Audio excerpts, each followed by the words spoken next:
Coaches, today before we get started, I want to thank our sponsor, CoachPad. No matter if you draw scout cards by hand or use a program on your computer, the CoachPad will give you back time by never stuffing a binder again before heading out to practice. First 13.3-inch electronic device allowing coaches to clearly display scout cards outdoors in the sun has been a game changer for programs this past fall and those currently planned all across the country. This new technology allows coaches to coach and not the monotonous task of stuffing and dealing with binders on the practice field. Check out the CoachPad and CoachPad Mini on thecoachpad.com. Please make sure you check out our sponsors, our affiliates. And here is another episode of the Gap Down Backer podcast.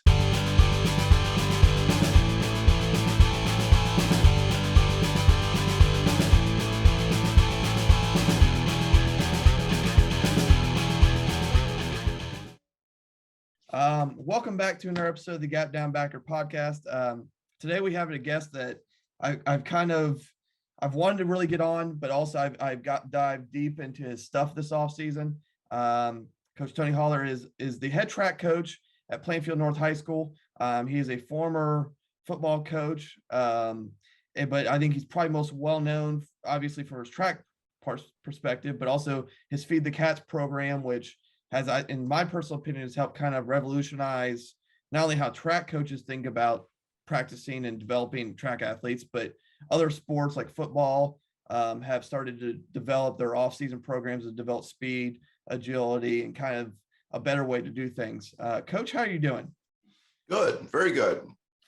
Well, the first way I want to get started with this is, and I ask every guest this, and this is episode 102, is kind of your background. How did you end up as the, I know you've talked about it a little bit of stuff I've watched, but how, for those who may not know, how did you end up as the head track coach at Plainfield North? Yeah, I always say that I'm kind of defined by my father. My dad was a basketball coach at the high school and college level for 47 years.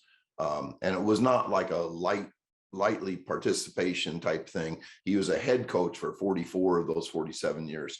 And so I grew up as his oldest son, and he took me everywhere, the locker rooms, the gymnasiums, the bus rides.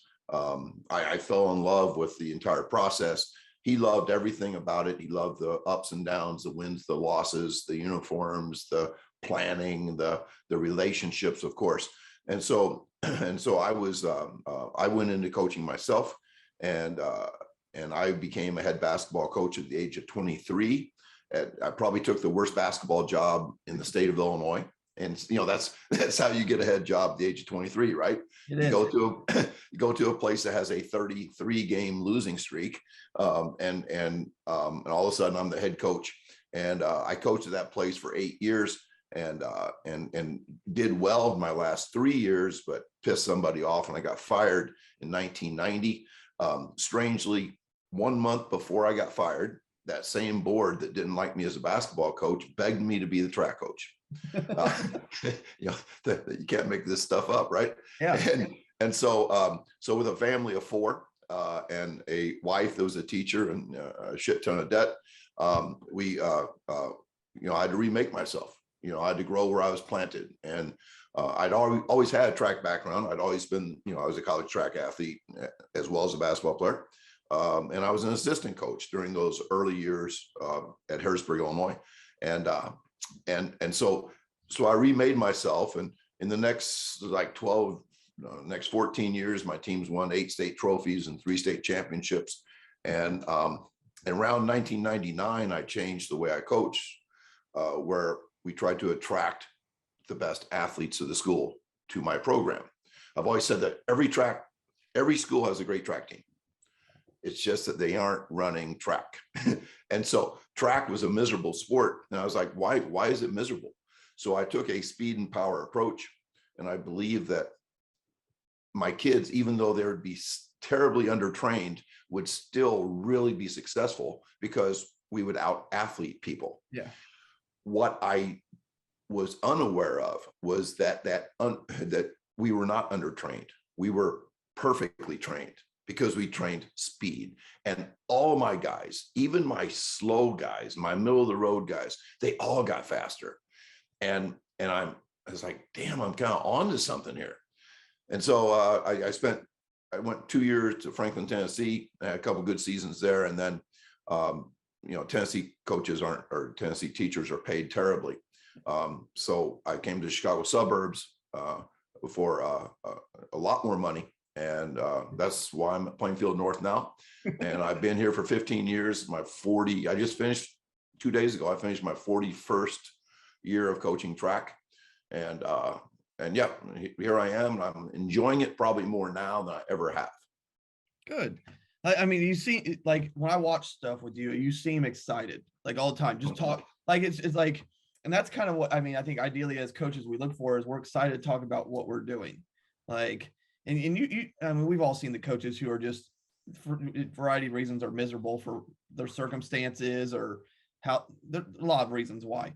But I think it's just really interesting that perspective because I mean, obviously that how you train started as a track mythology. I'll just phrase it that way, like trying to get more kids out.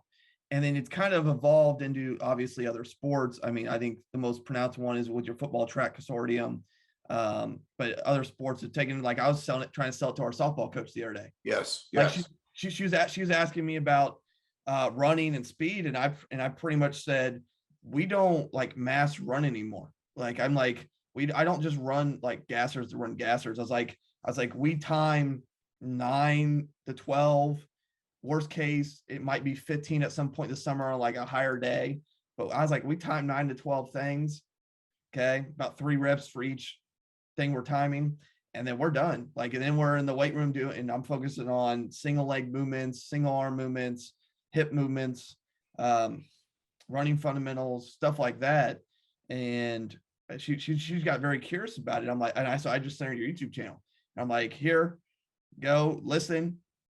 I mean, it's like, and I kind of point out, like our sport is 4 to 6 seconds, 30 seconds between, as you know. So that's kind of, again, I'm trying to push it. And it was pushed on to me. I'm just curious before we get into the feed cat sports, how did this start spreading? Like, cause I know like everybody does something, and it then just starts growing like wildfire. Like, cause it's not just like people in your state. Like I have 2 random coaches on the opposite end of the states that I've talked to this offseason that implement your the Feed the Cats program. So how has this spread? Yeah, that's a great question. I just got an email from the big school state champs in Oregon reporting their boys had won the state championship with a pure Feed the Cats approach. 3 consecutive in South Dakota. I did 5 workshops in Ireland and England on Feed the Cats. First of all, I think a lot of people today intentionally try to brand something and create a side hustle and try to make it blow up. And a lot of times they're like 25 years old. And I want to tell them the Bob Dylan line that he says, I'll know my song well before I start singing. And I knew my song well. I started calling great athletes cats in 1999. And the whole idea that we are going to nourish athletes, not break them. We're going to feed athletes. And so I did it in the first 6 years. We won the 4x1 state championship 4 times in 6 years and got 4th the other 2 years. So I knew we were onto something. That was something that was no state you ever hear of that. You know, I mean, nobody dominates the 4x1 because you graduate, you're good kids, and then you got slower kids, blah, blah, blah. And so I knew I was onto something. But, you know, when you're coaching at a smaller school and nobody ever asked me a question, you know, but when I was about 50, I was in my 50s, I was asked to write an article. And I was on Twitter. That's probably why, you know, I'm active on Twitter. And somebody thought, well, you know, this guy I think has a lot to say. And little did I know that I had a whole lot to say, because as a track coach, nobody gives a flip about your team. If they ask you about your team, you see them start to exit before you get your answer out. They really, nobody cares. We coach an orphan sport. And parents don't even come to our sport. And so I had all this information stuff built up in my head, and I started writing, and I've written enough now to fill 7 books. And it's people read, and and Twitter. It's really been the fact that I had a lot to say, and we are living in a time now where you don't have to have a lot of credentials to get published. You can publish yourself. You can say things. I'm on a podcast with right now with a high school coach I've never met before from Ohio, and this is how ideas spread. Now, getting back to the idea that there's a lot of young coaches right now trying to take over the world. It's you really have to have something worth listening to. Something that makes sense. And you talk about how I'm excited all the time. That's not fake. I reflect the enthusiasm of my athletes.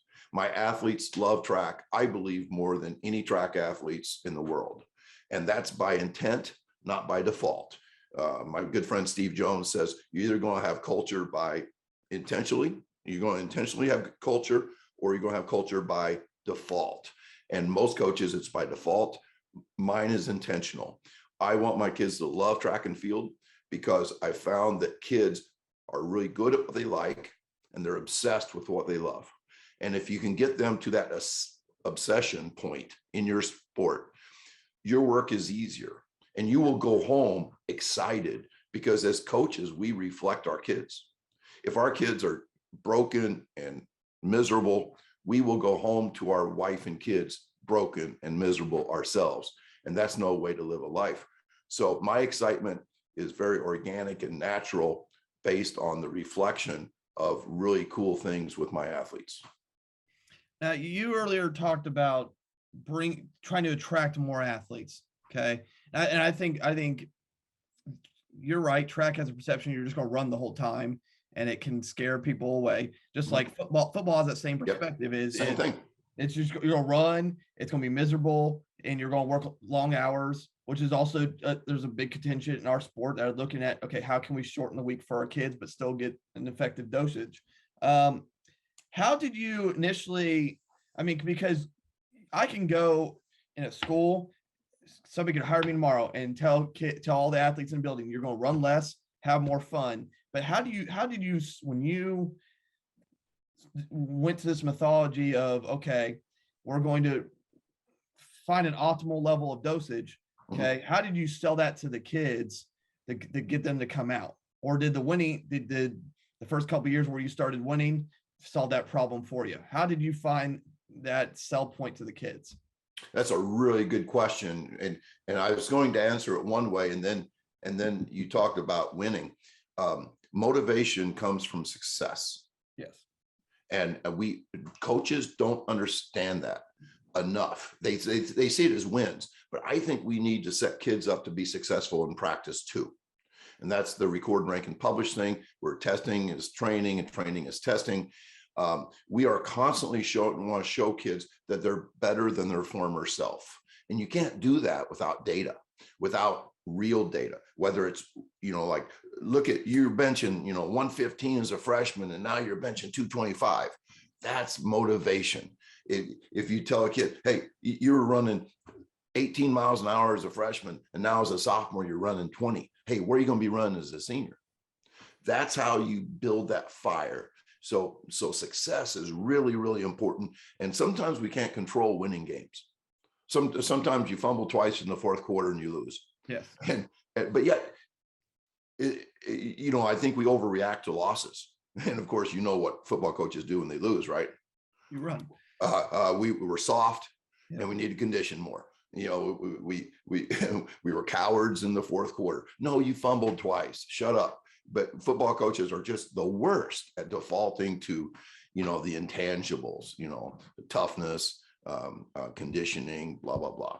And so because sometimes we can't control the games, we have to make sure that kids see success in the off season and see success in practices. And so one of the things that delineates Feed the Cats from old school is that old school didn't care about performing in practice. They just didn't care. Yeah. In the 70s, I was a quarterback for my high school football team, and we wore these like $8 shoes that had like soft cleats, and I mean, they were like high tops, because we didn't care if we were fast. Then we had game shoes. Well, that's kind of a metaphor for the way we practiced compared to how we wanted to play. What I believe is that we need to perform twice a week in practice and perform in the game. So we have 3 performance days a week where we're going to wear our game shoes. We are going to run at game speed plus. It's going to take more recovery than football teams are used to taking in order to get those high speeds. So I think all of that is really important. But then let's get back to how you sell it to kids. You sell it by saying that we are not going to be a program that crushes you. We are not going to crush you. We're not going to break you. I mean, we might break horses, but we don't break human beings. We are not going to break you and build you back better, like we're the Marines or something. This is not a paramilitary operation. This is a game, and we are going to perform in practice. To perform, we're going to have to focus on being healthy and being fresh as possible and fast as possible. Football is a game of high outputs. It's not a game of steady outputs. But yet you look at some of the best coaches in America, their teams never stop moving in practice. They are running from drill to drill, station to station. And I'd argue 50% of it does not contribute to winning games, but it looks good. It looks like that football coach is highly organized. And man, he's got those guys going and hustling and hustle. Football is not a hustle sport. Football is a performance sport where we want to be at absolute maximal speeds, maximal intent on every damn play. And your best players are going, well, if they play both ways, they're still going to play less than 10 minutes. Yeah. In a 2.5-hour game. So why would we have a 2.5-hour jog to prepare for 10 minutes of high intensity? We just don't do it. Yeah. Well, that's where I was watching. Oh, you dropped your football. You've dropped 6 episodes the past like 2 weeks. And I forget you had Heinz talked about that, about how the average college player doesn't play more than a total of 8 minutes in a game. Right. And it's the same thing, like even high school football, worst case, high school football, you might double that, and you're not going to double that. It just because how the clock moves and how everything moves in high school is vastly different than college. But going back to your record, rank, publish, you talked about there, and we talked a little bit about this off screen before we started, is kids get excited when they see they hit new PRs. They just do. Like I said, we started a lot of this.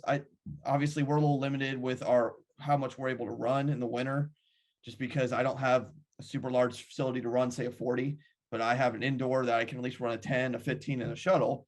So like all winter we run 10, 15s and shuttles and timing those, and kids were getting excited. Then we started once the weather cleared up, running 40s, timing that. And anytime a kid hit a new PR, got excited. And the great thing, because we use Team Builder, they put it in their phone and everybody gets to see it. So it's not only self-satisfying, but it shows it to everybody that you're improving. How have you approached posting it?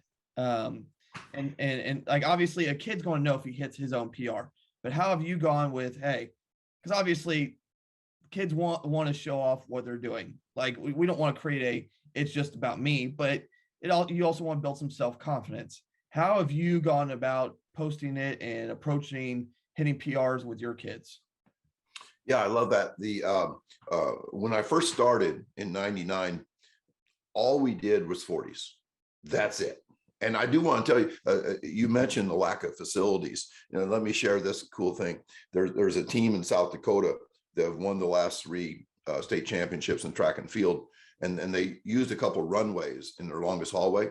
Yeah. Like pole vault runways.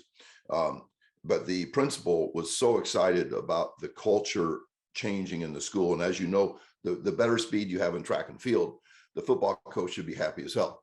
You know, I mean, the basketball coach should be being like, hey, my kids are jumping higher. We're better athletes, because we should all care about athletes. So what they did was they made it into a speed hallway, Okay. where they went wall to wall with like a rubberized surface where kids could wear spikes. So now they have like an indoor track, a straightaway track in their longest hallway. And, you know, we put flooring down the weight room. Yeah. You know, why not have, you know, so anyway, I love sharing those stories, because I think it gives people hope that maybe, you know, they could move into a direction where they could do more. Yeah. So having said that, when I first started timing, because we didn't have free lap, I'm a big free lap guy now. I don't know how you coach without it. I was one of the earliest guys to get free lap about 10 years ago. I go all the way back to when they had free lap watches, where the watches were the chips. And now they have chips that go on your waist. So before free lap, it was timed 40s with a stopwatch. I just watched for movement of the hand, click it when their chest broke the plane of glass at the finish line. And then we'd run 3 and we'd average their best 2.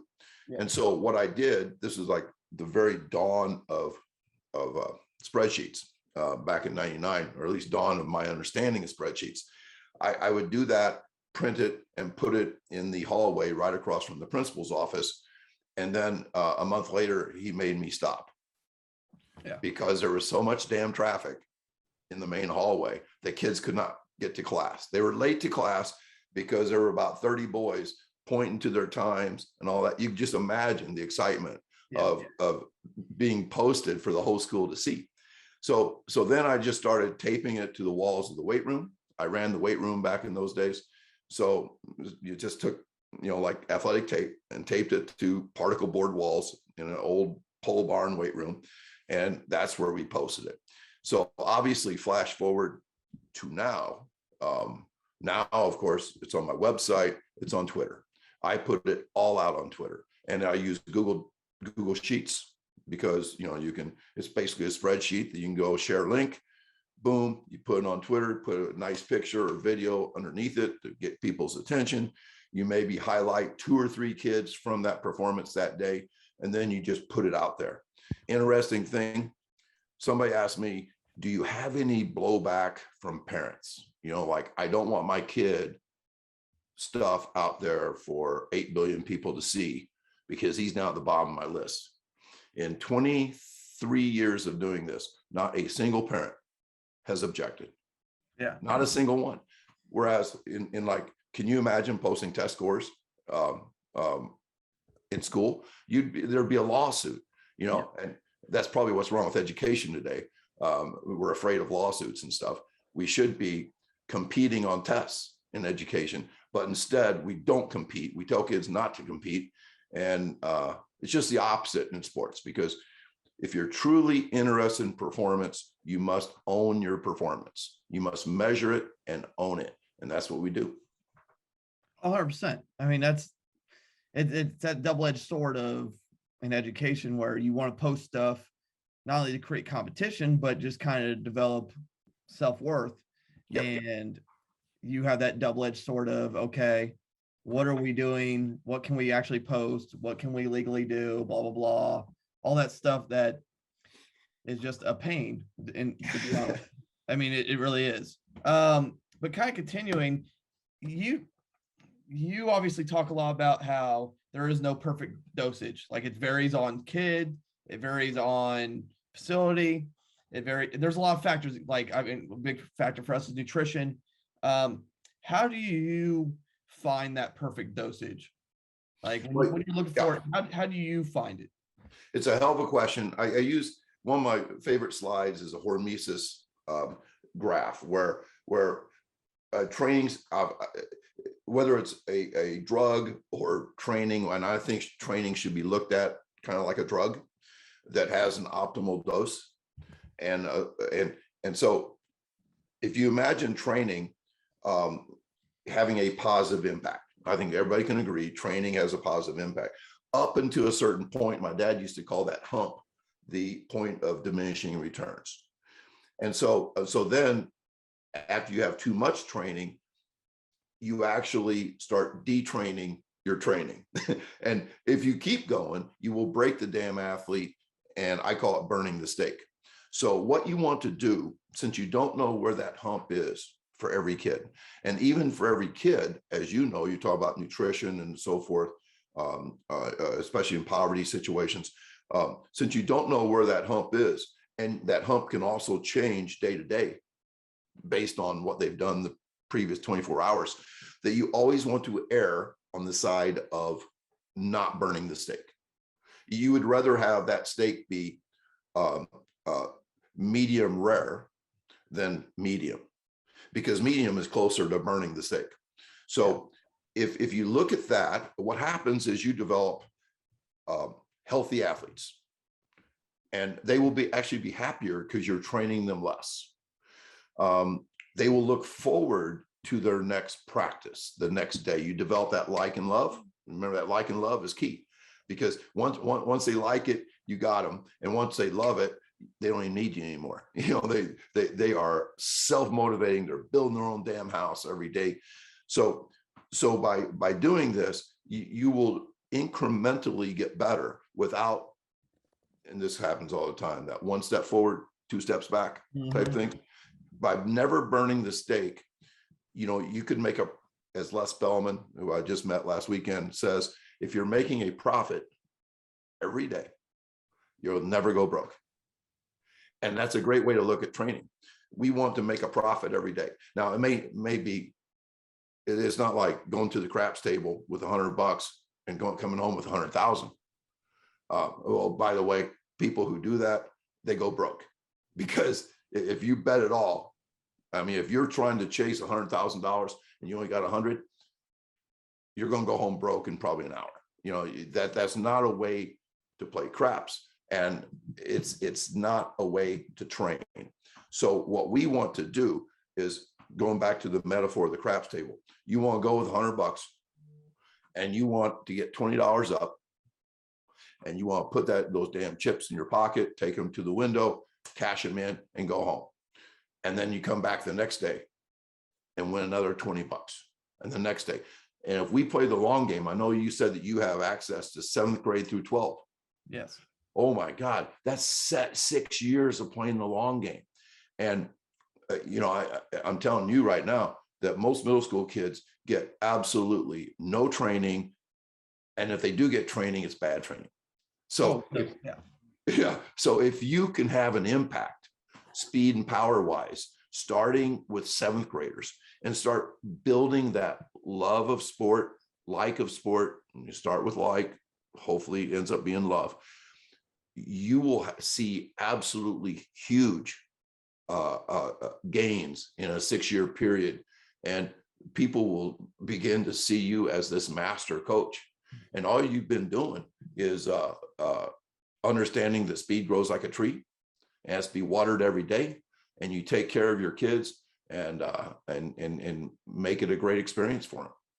Yeah, and growth can, and like obviously you're looking at long-term growth, but you're looking at short-term growth. Like my example is, in our program last year, we had 2 kids that could run a sub 5-second 40. So we were really slow. I mean, that's just where we were. One of them graduated, so I had one of them retarded. Just so far this offseason, we are up to 10 that are sub 5-second 40s. I think by the time August 1st hits, I get hit 15. I think because we have a lot of like 5.01s, 5.09, 5.12. And some of that you can fix by just form. You know that as well as I do. Some of that is literally, if you have a bad start, that just screws you running a 40. So when you combine getting faster plus that, like I said, just the growth we've had, and like two of those kids are going to be 8th graders next year. Like that's the best part of it. Like, and so I think that's where you got to look at it. That's why, like, I've invested in Team Builder, and I've invested in timing. Like, I would love to get a free lap when we can afford it. Like, because I'm with you, like, just how much from an ease perspective and recording everything for you, it's all there. And you know, hand timing is not perfect by any means. Right. I mean, it just isn't. That's again where I'm looking at too. And like, now, I remember I've seen you. I kind of want to go in a slightly different direction as we kind of continue this for a second. Is I've seen you talk about lactate days and whether you use them or not use them. I remember listening to one of your speeches and how you like typically program like 2 or 3 in, and but half the time you cancel most of them. Yeah. Is a lot, and just so I understand it correctly, is a lot of that just because of where your kids are timing wise? Is it because of a rest recovery point? Why do you end up canceling a lot of those instead of, okay, we have them scheduled and keeping them? Yeah. First of all, health trumps a workout always. I mean, one time I had a kid with turf toe. He's my fastest kid. And he literally did not practice one day during May. But he still was all state in 2 events at the state meet. It hurt him still. but I am not going to take a kid with, if a kid has the onset of shin splints, they don't practice that day. That's so hard for a football coach because the tradition of football is that every kid is banged up. Every single kid is banged up. And I realize that you have to play the game with a sore ankle. But I really believe that practice wise, if you are making a bad situation worse in practice, that kid would be better off not practicing that day and being more in better health come game time. And the old school thing, as you know, like, hey, if you miss a practice, you don't play in the game, that kind of stuff. Well, I'm all about performance. I'm not about rules. I don't have any rules. I guess I have one rule. You have to come to practice every day, period. That's our one rule. Everything else is culture. So getting back to lactate. So the people understand what lactate is. Lactate is going full speed for over 15 seconds. That's what it is. And the reason why we do lactate workouts in track and field is because we have to transition from a base of pure speed and power. I mean, we don't ever do anything resembling anything hard in the off season. All we do is sprint and strength. That's all we do. Sprint and power. I like the word power because power means like fast strength, explosive strength. Slow strength just doesn't translate to performance, in my opinion. It could be a base for fast strength, but slow strength is just not performance. Doesn't seem like performance to me. So we have to transition from running really, really fast for a couple seconds to being able to run really, really fast for my sprinters are all 400 guys. So we have to run really, really fast for like 55 seconds. So how do we transition? We transition with lactate workouts where we'll do something like the 23-second drill, which means we run as fast as we can, see how far we can get in 23 seconds, take 8 minutes off. Kids become very acidic. They double up in fetal positions and so forth. They're not sick. They're just very acidic. It's that glycolytic stuff where really strong anaerobic stuff produces lactate, which changes it into, creates lactic acid. And when it changes into lactate, you become acidic. It's not the lactate that makes you sick. It is the acidity that makes you sick. So we do that to biochemically become tough enough to sprint the 200 meters and the 400 meters. So you're probably wondering, what in the hell would that have to do with football? And that's a good question. I don't think it does, unless you are trying to create some biochemical toughness and somehow that might translate to something. Personally, I would never do lactate work with football players, ever. Now, if you do, I would always do it on Friday or Thursday, the end of the week, because it has a 48-hour hangover. Your athletes will be diminished for 48 hours. It's crazy. If you had a speed day the next day, they'd all be slower. Yeah, all of them. So we don't practice the day after a lactate workout. So if you do lactate work in the summer or off season, Make sure you do that at the end of the week so that it does not interfere with speed training. You don't want anything to ever interfere with speed training. If you need to crush their legs, which I would question in the weight room, you do that at the end of the week too. So you have so speed is never compromised. And so you're probably thinking, well, how do we transition in football? I think it's really important. Football from doing pure speed and power to doing it 60 times in a game. I believe what you do is sprint capacity workouts, which is different than lactate.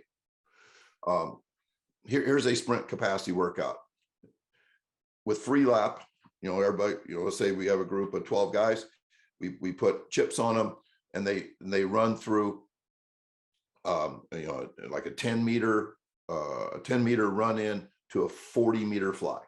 Yeah. And they walk back. They do 10 of those in 10 minutes. Can you see the relationship between that and football? Yeah. Compare that to running 2 miles, 8 laps on the track. No. The 8 laps on a track has nothing to do with football. And people say, oh, well, it increases their aerobic engine. Don't listen to those guys. Those guys are textbook people, research people. If they coach anybody, they're terrible at it. What you want to do is increase their capacity to do high level things. Yeah. And you're not trying to crush them. You'll be surprised when you do those 1040s. The fastest guys will run the fastest at the end. Not the slow guys.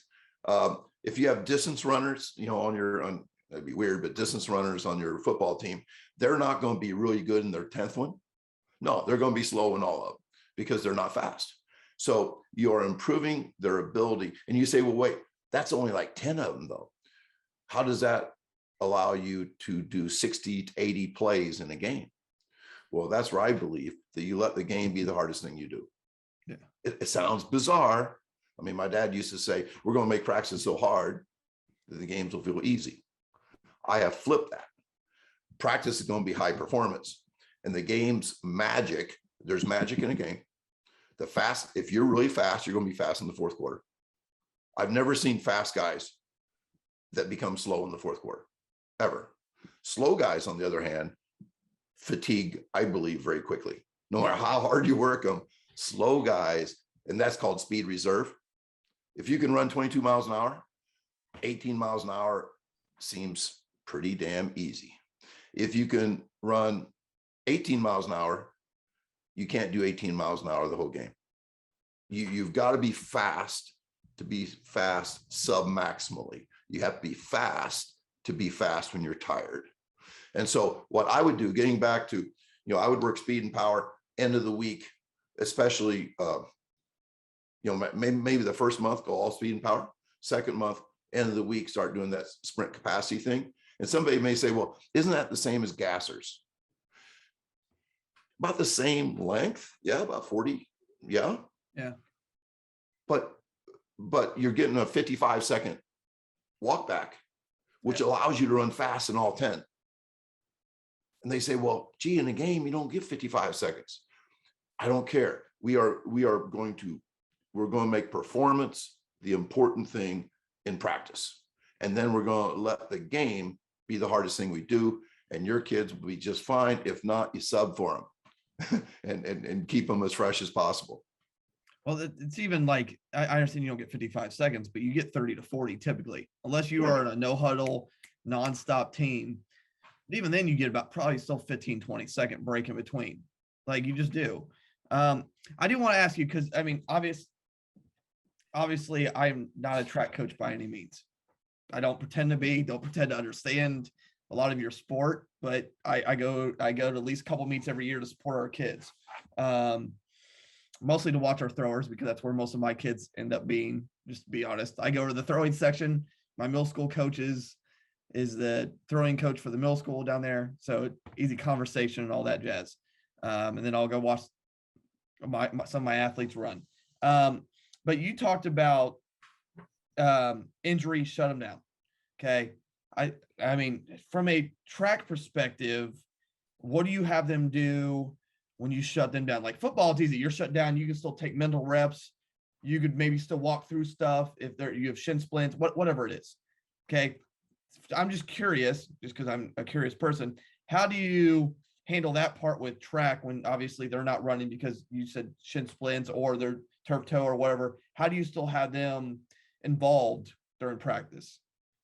Yeah, you'd probably be disappointed in my answer because I just think that cats sleep 20 hours a day, and one, I believe a day off might be better than like totally off might be better than anything we could do. Obviously, you can go spin a bicycle, and I would say spin it, spin it for 30 seconds, get off of it, have a drink of water, get back on it, spin it for 30 seconds. Don't do a slow jog for 60 minutes or something. Obviously, you can do push-ups, you can lift, blah, blah, blah. You can stay athletic in many ways. One of the things we tell anybody that's banged up, 1 extra hour of sleep. I love real simple things that are doable. Sleep is when we grow. Sleep is when we adapt. Sleep is when hormones flow through our body. And sleep is when we recover. Recover from injuries. If you can get an extra hour of sleep, you will be less sore the next day. Sleep is the magic in our life. And nobody ever told me that as an athlete. Sleep was something that you wish you wouldn't have to do because, like when you're young, you want to stay up all night, at least I did. And so sleep is really, really important. I'll tell you this story. This is an incredible story. My good friend, Chris Corfist, had an extremely fast guy named Kahari Williams 10 years ago. And Kahari was not getting faster. 5 consecutive weeks, his numbers were stagnant. And Chris, being an out of the box thinker like I am, said, Kahari, we're going to start taking Mondays off. So they took Monday off, and all of a sudden his speed numbers jumped. So Chris, being a scientist, a mad scientist for sure, says, okay, we're going to start taking Mondays and Tuesdays off. They saw more jumps in his speed. Well, to make a long story short, by the end of the year, he stopped practicing, and his times started to explode. Yeah. Now you may think, well, shit, we can't do that in football. Like we can't have guys not practice. And you're right. You do need to practice and you do need reps. But as soon as you start hearing those stories by really smart people, don't throw anything at me, but practice is overrated. As coaches, we think practice is our canvas, and we overestimate the value that we have on kids through practice. As soon as you start thinking that way, you free yourself to practice less, to maybe practice with more recovery. You free yourself to hold a kid out for his own good. And that freedom allows you, I think, to really evolve into a better coach. I think when we don't have that freedom and we just have to keep grinding through the whole season, we end up with a diminished team. And probably worst of all, that diminished team is reflected by the staff. And secretly, your assistants are kind of hoping they lose that last game so they don't have another week in the playoffs. That absolutely happens in programs all over America. If that's not the thought inside of your assistant's head, it is in their wives' heads. And as you know, wives talk about that stuff. Yeah. I can't believe, I hope this season's over this week, and you don't want that. You want everybody excited. You want people crying tears after that last game, not really because they lost, but because they don't get to come out and do it again next week. When you get that, I think you have it all. So yeah, I just, the happiness and healthiness of athletes is non-negotiable to me. That is not something, if my athletes are miserable, I refuse to coach. I just will not do that, because kids have one chance to go through sports, for sure football, right? You're not going to play any football when you're our age. You got one chance. And so let's make it a fantastic, not just games. It's not, like practices suck, but the games are going to be fun. No, we are going to make football a positive experience from Sunday to Sunday. Yeah. Now you mentioned sleep there, and I agree 100%. And obviously, today's, for a variety of reasons, our students do not get enough sleep. There's a lot that goes into it. How much do you talk about nutrition with your kids? Like I said, when we talked before we came on, like that's a huge part for me. It's a lot of that's because of our socioeconomics. Yeah. But how much are you talking to kids about nutrition? I mean, obviously, and I say this all the time to our kids, I'm not going to be disillusioned and say they're never going to eat a potato chip or drink a pop. Like I'm not that naive, but I at least talk to them and try to get them, like we provide a lot of protein to our kids. How much do you deal with nutrition on a daily basis?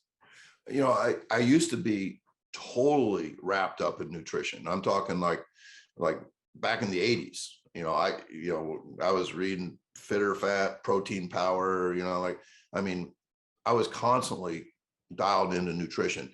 Now I feel like nutrition is important, but is dwarfed by sleep. I mean, sleep is absolutely the number one. I think it's important that you prioritize things as well. I think number two, consistent drinking of water, sipping water all day long. I think really, really good athletes carry water with them. I mean, if you, not that I'm a bodybuilding fan or a powerlifting fan, but bodybuilders and powerlifters, they carry water with them. I think sprinters should. I think football players should. They should carry water with them. It should be, water is consistent throughout the day. I don't know if you show, Troy Aikman posted a picture of him being all ripped and stuff down southern Florida, South Florida. And one of the things he does is, I think he drinks, I don't believe it, but 2 gallons of water a day. That, like Tom Brady's come out with, like water is the key. So priority number 1, sleep. Priority number 2, water. And then for nutrition, I take this from Alan Bishop. He is a spectacular S&C coach for Houston basketball. Very successful season, blah, blah, blah. I just love everything he puts out. I've asked him to speak at TFCs and he's just a busy guy, but we hope to get him someday. But he says this, and I just love it. He says, eat like a man. Eat like a man. And when you tell your kids that, you'll see them thinking. And then you bring up things. What does a man eat? Does he eat crackers and Skittles? Hell no. A man eats meat. He eats his vegetables. He eats his starches. He eats his salads. Eat like a man. And what Alan does, he'll post stuff. And it's some of the best postings ever. He'll show a plate of food that his basketball players are eating. And it's like, there's like a pound of meat. There's big, vegetables, there's potatoes, there's fruit, eat like a man. Don't eat out of a box. Don't eat out of a bag. Don't eat a Pop-Tart for breakfast and a candy bar for lunch. Men don't eat like that. You're eating like a little boy, a little spoiled brat little boy. Don't give in, so I think, it sounds like I'm challenging their manhood, and I think I am. We football coaches more than anybody say they want to turn boys into men. It's weird, you never hear any coach say I'm going to turn a girl into a woman. It's always boys to men, but there's this manhood DNA in us that we want to be like a man. We want to be strong and courageous and blah, blah, blah. And if you challenge them to eat like a man and explain what that means, I think it'll go a long way. Now, I have 3 questions left for you. One, I have to ask you because you're obviously wearing the shirt, and I can't ignore the fact that you have RPR on. I'm not going to sit here and pretend I know a lot about RPR. I have a friend that is RPR trained, and he speaks wonders about it. I've heard you talk about it. I've seen some of the videos of RPR and it being done. Do you want to talk a little bit about what RPR has done for y'all and kind of how you've sold it to the kids? So I think that's the other thing. Like when you do stuff like that, obviously it works, but you still have to get buy-in. And I think that's where stuff like that, coaches, to be honest, especially football coaches, struggle with. It just is. Anything we do, we have to get buy-in. We have to sell it. I have to sell every damn workout we do. I have to, even workouts that we do daily, like a speed workout, I have to sell it. This is why we're doing it. This is why it's important. I have to bring enthusiasm. I have to caffeinate myself sometimes to do it. So I got involved with Be Activated because Chris Corfist, okay, Dan Fichter saw a guy named Douglas Heel in England and said, holy cow, this is a game changer. We can use this Be Activated thing that Douglas Heel's putting out to improve performance and make our athletes more durable in sports. So Chris, being Chris, called up Douglas Heel and said, what would it take to bring you here? So he started bringing them about once every 3 months from South Africa over to here. And then he invited me to hear it because I'm a good friend, I write. And so I probably wrote more about Be Activated than any person on the planet. And about 4 years ago, they started having problems legally with the word activated because there's things called MAT, muscle activation techniques, and blah, blah, blah. And there's all these cease and desist letters, blah, blah, blah, we're going to sue you. And so not we, but Chris Corfist and J.L. Holdsworth and Cal Dietz made this subsidiary kind of, broke free of Be Activated, broke free of Douglas Heel, and called it Reflexive Performance Reset. It's the same thing as Be Activated. They've marketed it better, they simplified it, they teach it really well. And basically, you talk about buy-in. The first thing you have to do is you have to take the course and attend and get around people who know what they're doing. And then what you can do is you can bring your kids into a classroom, auditorium, or something like that, and explain why it's so valuable. And once again, if you can't explain it, can't sell it, then it's never going to work. But there are certain things that you can do where you press on certain parts of the body and you can show to the whole crowd, look at the change in his body now. You know, like the change in strength, the strength, you know, like one of the things RPR does is releases without stretching. We don't stretch. It releases tightness. So you become, you develop a bigger range of motion just because of belly breathing. And by the way, if it sounds weird that you're pressing on parts of the body to make your body better, I know it's voodoo, totally voodoo. What's not voodoo is belly breathing. Belly breathing changes you. If you can read the book Breath by James Nestor, The Oxygen Advantage. I mean, little things like breathing through your nose makes you a much healthier, better performer. Breathing through your mouth is the opposite. So there's all these scientific things about breathing. And so what we do is that we sell it, first of all, and we have the wow things going on. We work on a guy on a table and he gets up and goes, I've never felt like this before, blah, blah, blah. And so we get that buy-in. And then what I do is I do like I have to admit, I haven't been as good at it this year. COVID has just disrupted everything, but we are going to be really good at it every day next year. We do this like 3-minute thing during our warm-ups where we belly breathe, we press. If anybody talks, I like kick them out of practice or something. Nobody will ever talk again. You know, this is like being at church or something. And we start pressing and belly breathing and we go through everything. And if people want to see that, I actually posted something on my YouTube channel about how we do RPR. So people can go to that and check it out. Implementation is really different. I spent 3 weeks with a great football team that went 14-0 in Illinois, Nazareth, in the Chicago area. And they did not do self RPR. They had like 3 or 4 tables at games, and they would invite people like me or Chris Corfus, doctors that knew how to do RPR, trainers who knew how, and they'd come in and be like working on kids. And then the next kid would get on the table. So there's different ways to implement. I don't think you can get on tables for every practice, and they did not. They did it as a part of their warm up when they were doing speed drills, shoulder pads off, helmets off. They would do some RPR thing after every speed drill. To me, I've compressed that. We'll do like 5 speed drills, and then we do like 3 minutes of RPR, and we're done. You can get a lot done in 3 minutes. I would say 15 minutes on a table might be twice as good, but just like you talking about, everybody has to grow where they're planted. You know, if you don't have an indoor track, you go to the next best thing. And that's kind of the way RPR is too. You got to strike that balance between what's optimal and what's doable. Now, the second to last question is, I've seen your optimal like speed, non-speed days for football, Saturday and Sunday as rest days. Yep.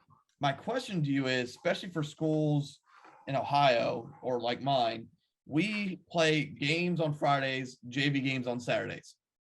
Some of those JV kids play on Friday. Yep. You get a certain amount of quarters a week, blah, blah. How would you modify that schedule that? Because obviously you're essentially having 2 speed days back to back for some of those JV kids. It's not optimal by any means. Yeah. I don't like having JV games on Saturdays. Yeah. But it is what it is. That's some things I can't change. So how would you approach that perspective at that point then? Yeah, I the whole thing, the word optimal is something that like you can never get to. Yeah. You know, like, once again, you grow where you're planted. If right off the top of my head, if I was in your position, say, okay, we play games on Friday night, we play games on Saturday. We'll do the best we can. The kids that played a lot on Friday would not play a lot on Saturday. You know, I mean, that's just the best we can. It's maybe not going to be optimal. We do realize these are teenagers and there's magic in games. And a kid could probably play 4 quarters on Friday and 4 quarters on Saturday and be just fine. Having said that, if you time them on Sunday, they would be diminished. Yes. So Sunday becomes really important. Sleep becomes really important. Once again, we go back to sleep, water, and nutrition. And so I would definitely, and you already mentioned kind of like the Feed the Cats basic, and Feed the Cats is not a system. Feed the Cats is kind of a mindset. It's a way to cook. The actual recipe for you, because you play the weird Friday, Saturday, yes, back to back, is not going to be the same as the recipe for Brad Dixon, who may play on Friday night with a Monday JV game. Yeah. That's a little different. But I think, you have your big Friday, Saturday. It's really important that you take care of your coaches. Really important, because not only do your coaches reflect your kids, yes, your kids will reflect your coaches. So, to have a 6-hour meeting on Sunday, in my opinion, would be asinine. You want the shortest meeting possible. And I would even look into what Brad Dixon does, where they do not meet. They Google Doc, they watch film on their own, how it fits in best with their wife and kids. Some coaches like to get up at 6 a.m. and work. Some coaches like to work when their wife and kids go to bed at night. But you've got to take care of your coaches and make sure they report on Monday refreshed and renewed and not in trouble with their wife and kids. So Monday should not be a performance day. Monday should be a fundamental day. It doesn't mean we're out there in flip-flops and like walking through stuff. It could be, but you can practice fundamentals and coach kids without putting on their game shoes and going at game speed plus. I would say Tuesday needs to be a performance day because you've had 2 days pretty much to recover. So you put on those game shoes, ramp it up on Tuesday. That does not mean hard. Yeah. We're kind of redefining hard here. If hard is full speed, yeah, it's hard. But it's not full speed with no recovery. And if football coaches think that's soft, then they're just not one of us. They're just not one of us. Wednesday needs to be a fundamental day. Game plan, strategy, fundamentals. You can block, you can tackle, you can catch, you can throw. I probably wouldn't have receivers running full speed, full routes, but you can run the end of routes. They can take 3 steps and catch it over their shoulder. You know, that's not burning the steak. And then I would also perform on Thursday, but perform carefully. Like a half performance day on Thursday. One of the problems with pregame, coaches want to be fast, and that's fine. That's a performance level practice. Yeah. But sometimes coaches will do all their reps with their ones on pregame. And coaches that have purchased catapult systems have found out that those Thursdays that they thought were not burning the steak were actually burning the steak, because their ones were getting more reps than they got all week. So you got to be really careful. You don't want to run a play 8 times and then move to the next play. You want like 8 different plays, full speed with massive recovery. Talk in between.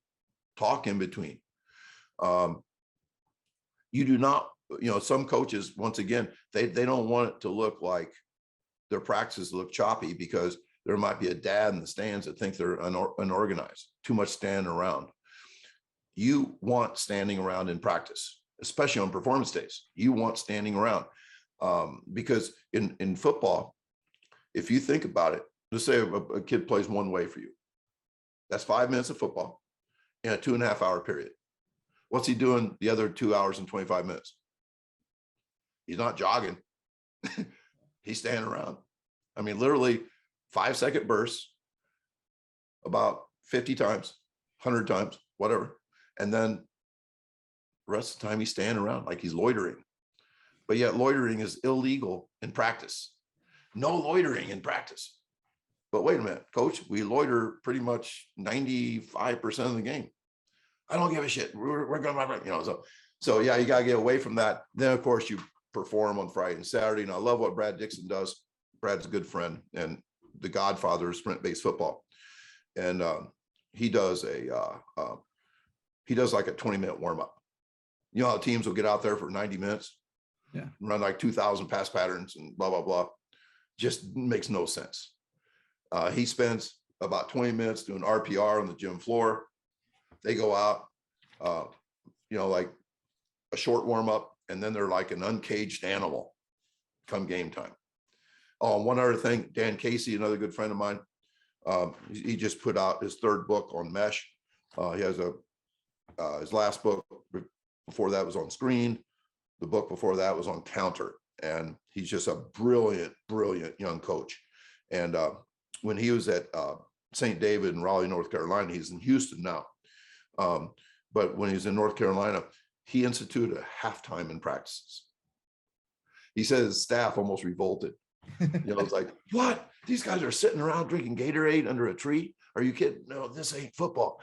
But if you think about it, why wouldn't you? Why wouldn't you reassess the first half with your coaching staff? Why wouldn't you let your kids really go through a 8-minute period, kind of like they would in a game? Let them sit around. Let's have a great second half. Everybody takes a water break. Well, it's just an extended water break. And you may change your practice plans at halftime because of what happened in the first half. Oh, guess what? That's exactly what you do in a game. You may have a game plan that changes. Or maybe you had a great first half and nothing changes. Like, hey, guys, we had a great first half. This is what we're going to do in the second half. But I think all those things are really out of the box, new school, performance-based, making sure the kids really love their opportunity to play. And we would not do any of this stuff if it did not produce winning games. I just did a clinic in Fort Lauderdale last week with Les Bellman, Joey Garasio, and Tony Villani. And my presentation was the 5 whys and the 10 hows of Feed the Cats. The number one why, I've never given this presentation before. The number one why is winning. We're here, we play to win the game.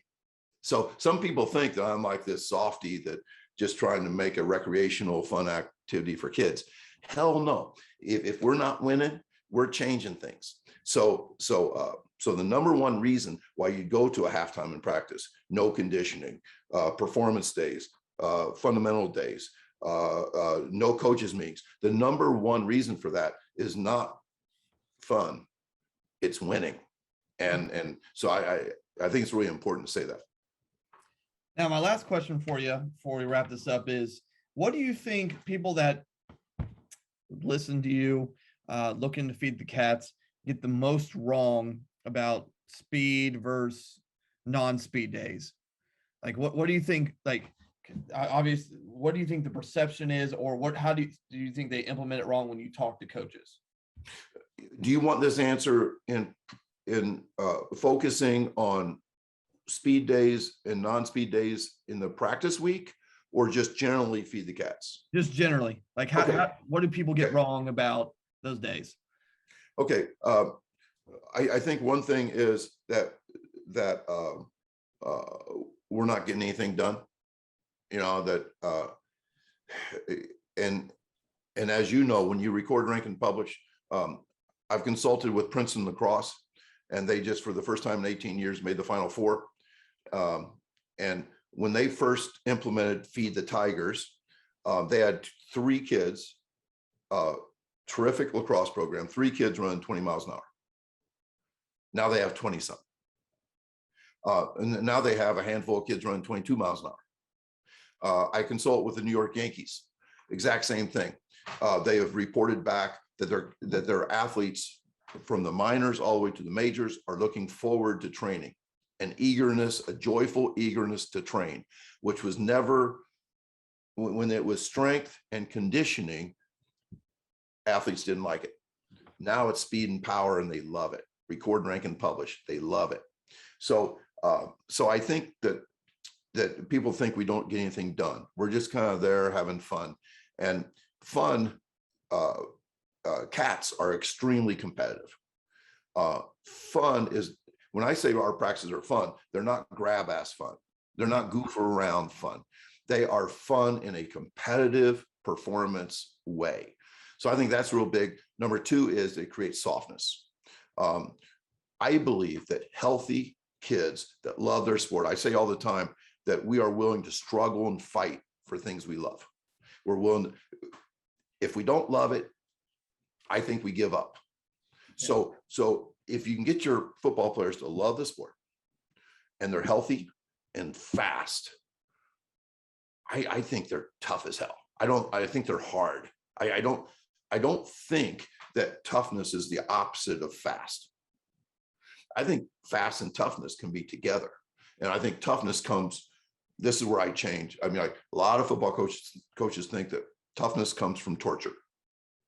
That toughness comes from physical torture. And I believe toughness comes from love. Not love in a romantic way, love in an obsessive caring for what you do. So I think that's a big thing. I think that I say this all the time, and it's important to say, there are coaches that love my ideas that say I just can't do it. Because if I get beat, people will say I'm soft. That I was soft on the kids. And I say to them, I say, what would you rather lose and be hard-nosed and tough, or win and be soft? You all, for sure, coach, I'd rather be tough and hard-nosed. I said, so you'd rather lose than win? Well, I didn't say that. It's just that, well, see, that's the tradition we're fighting. We're traditionally, you would go for 2 weeks and coaches didn't care about your health. They didn't care about performance. They just beat the hell out of you. And that was to get you tough. And then they're going to back off a little bit on game week, but you've already done the damage. So I would say those are the biggest. Oh, last misconception, because I don't talk about the weight room, people think I'm anti-weights. When I say prioritize speed, they think lock up the weight room and prioritize speed. Priority does not mean at the cost of all other things. Because we prioritize speed, we do not deprioritize toughness. Like I said, I think that fast, healthy people that love football are going to be tough. I don't think we deprioritize the weight room, because I think the greatest warm-up ever invented for the weight room is sprinting. That getting your CNS lit up, when your CNS is on fire. And my guys feel better after a sprint workout than they did before. Yeah. So then they walk into the weight room, and weight room people report back to me that those guys are dialed in. They are performing in the weight room. And you know, I just think that that sprint work is going to make the weight room better. Oh, and then I keep thinking of other things. The last thing I want to say is that they'll be poorly conditioned. And what I say is that fast guys are fast in the fourth quarter. Yeah. So that's it. Coaches, thank you for listening to an episode of the Gap Downbacker podcast. Coach's Twitter handle will be in the bio along with his YouTube channel. Check either one of those out. There's a lot. I mean, we could talk for hours, and Coach could go into a billion different directions. And if you want more information, obviously that's the first place. Check out the Track Football Consortium as well. There's a lot of good stuff on there as well. Coach has written articles, and I mean, you just type in his name into Google and you'll find a bunch of stuff on Coach, and it's all fantastic stuff. Check out our sponsors, affiliates, like, share, subscribe, all that lovely jazz. And then thank you again for listening to an episode of the Gap Downbacker podcast.